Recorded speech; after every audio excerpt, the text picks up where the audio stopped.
사랑을 했다 우리가 만나 지우지 못할 추억이 됐다 আসসালামু আলাইকুম এভরিওয়ান, আশা করি সবাই ভালো আছেন। টাইটেল এবং থাম্বনেল দেখে অলরেডি বুঝিয়ে গিয়েছেন আমি আপনাদের সাথে আজকে চিকেন বারবিকিউ রেসিপি শেয়ার করব। চিকেন বারবিকিউ করার জন্য আমি তেমন স্পেশাল কোনো মশলা ইউজ করি না। আমি একটি মিডিয়াম সাইজের পেঁয়াজ কুচি করে নিয়েছিলাম এবং এর সাথে একটি কাঁচামরিচ নিয়েছিলাম। এগুলোকে আমি ব্লেন্ডার করব।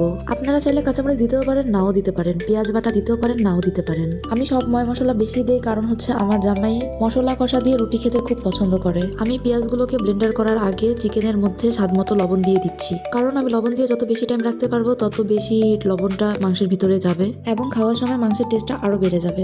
লবণ দেওয়া শেষে আমি লেবু খুঁজতেছিলাম, লেবু আগেই কেটে রেখেছিলাম কিন্তু টেবিলে আনতে ভুলে গেছি, তাই নিয়ে আসলাম। লেবুর পিস এনে চিকেনের উপরে চিপড়ায় দিলাম ভালো করে। চিকেন ম্যারিনেট করার সময় অবশ্যই লেবুর রস দিবেন। লেবুর রস চিকেনের স্মেলটা রিমুভ করে ফেলে এবং চিকেনটাকে জুসি করতে সাহায্য করে। আমি লেবুর রস আর লবণ দিয়ে চিকেনটাকে ভালো করে মেখে নিলাম। এরপর আমি পেঁয়াজের জগে কিছু গরম মশলা টেলে রেখেছিলাম আগে থেকেই, সেই গরম মশলাগুলো দিয়ে দিব ব্লেন্ডার করার জন্য। আমার ঘরে গরম মশলার গুঁড়া ছিল না, আপনাদের ঘরে যদি থাকে তাহলে আলাদা করে টেলে নিতে হবে না, তাই দিতে পারেন। এরপর আমি গোলমরিচ দিয়ে দিচ্ছিলাম চিকেনের উপরে, কারণ এটা গুঁড়া করার মেশিন ছিল। আর জগের ভিতর আমি কিছু আদা রসুন পেস্ট নিয়ে নিব, কারণ আমি যে আদা রসুন পেস্ট খাই সেগুলো দানা দানা থাকে। পেঁয়াজের সাথে যদি ব্লেন্ডার করি তাহলে পেস্টটা আরেকটু মিহি হয়ে যাবে, এর জন্য আমি জগে নিয়ে নিছিলাম। এরপর যত ধরনের গুঁড়া মশলা ছিল হলুদের গুঁড়া বাদে সব দিয়ে দিতেছিলাম। আমি আমার স্বাদ মতো দিতেছিলাম, আপনারাও আপনাদের স্বাদ মতো দিয়ে দিবেন। যেমন আমি 2 চা চামচ মরিচের গুঁড়া, 2 চা চামচ ধনিয়ার গুঁড়া, 2 চা চামচ কাঁচা জিরার গুঁড়া দিয়ে দিয়েছি।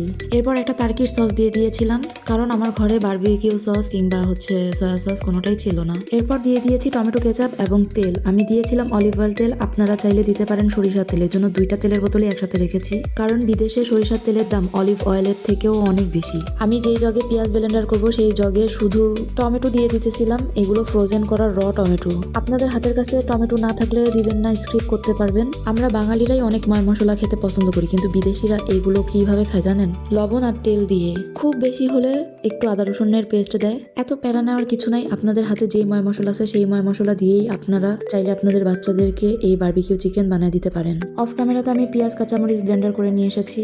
এখন চিকেনের সাথে ভালো করে মিশিয়ে রেস্টে রেখে দিব 2 থেকে 3 ঘন্টা। আপনারা চাইলে চিকেন ম্যারিনেট করে একদিনও রাখতে পারেন, আধা দিনও রাখতে পারেন, 2 ঘন্টাও রাখতে পারেন, আধা ঘন্টাও রাখতে পারেন। এটা আপনাদের মনের উপরে ডিপেন্ড করে। একটা কথা মনে রাখবেন, চিকেন যত বেশি ম্যারিনেট করে রাখবেন চিকেনের টেস্টটা তত বেশি বেড়ে যাবে। তাই বলে কম সময় ম্যারিনেট করে বারবিকিউ চিকেন বানানো যায় না, এরকমটাও না। অনেক কথা বললাম, এখন আমি ফ্রিজে চিকেনগুলোকে রেস্টের জন্য রাখবো প্রায় 3 ঘন্টার মতো। কাজ করতে করতে আমি বোরিং হয়ে গেছি, এখন আমি একটু জুস খেয়ে ঠান্ডা হয়ে নিতেছি। একটা কথা বলি, ভিডিও মেক করতে এবং এডিটিং করতে অনেক কষ্ট হয়। যদি ভিডিওটি আপনাদের ভালো লাগে তাহলে লাইক, কমেন্ট অ্যান্ড সাবস্ক্রাইব করবেন।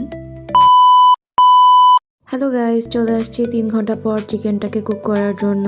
এর মধ্যে আমি চেক করে দেখতেছিলাম ভিডিওটা ঠিক মতো কাজ করতেছে কিনা। আমি চিকেনটাকে কুক করব এয়ার ফ্রায়ারে বারবিকিউ চিকেন দেওয়ার আগে আমার মনে পড়ে গেছিল এই চিকেন ব্রেস্টের কথা, কারণ এটার আজকেই ডেট ওভার হয়ে যাবে। যদি আজকে না খাই তাহলে এটাকে ফেলে দিতে হবে। তাই ভাবলাম যে সন্ধ্যা হয়ে গেছে, সন্ধ্যার নাস্তাটা করে নেই, কারণ এগুলো হবে আমাদের রাতের ডিনার। এরপর আমি ক্যামেরার সামনে এসে একটু পোজ দিতেছিলাম, ভিডিও ভালো আসতেছে কিনা দেখতেছিলাম চেক করে করে। এরপর আমাকে এয়ার ফ্রায়ার সিগন্যাল দিল যে তোমার খাবার রেডি। আমি আবার কেটে কেটে সুন্দর করে নিচ্ছিলাম।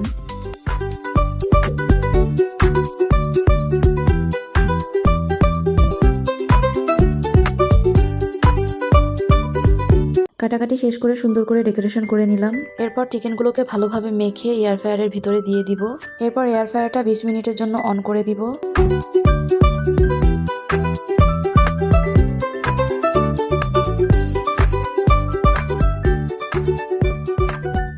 20 মিনিট পর এয়ার ফ্রায়ার আমাকে সিগন্যাল দিয়েছে যে তোমার মাংস হয়ে গেছে, তাড়াতাড়ি বের করো।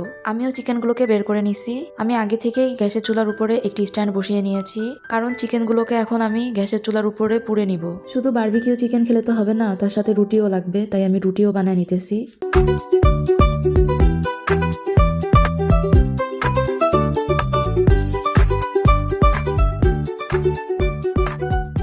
আমি ভালো মতো রুটি বেলতে পারি না।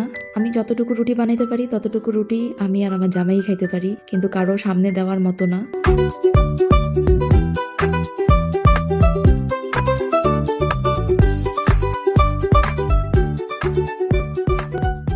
যাই হোক, অনেক কষ্ট করে অনেক যুদ্ধ করে রাতের খাবার তৈরি করলাম। যদি ভিডিওটি ভালো লেগে থাকে তাহলে অবশ্যই লাইক, কমেন্ট অ্যান্ড সাবস্ক্রাইব করবেন।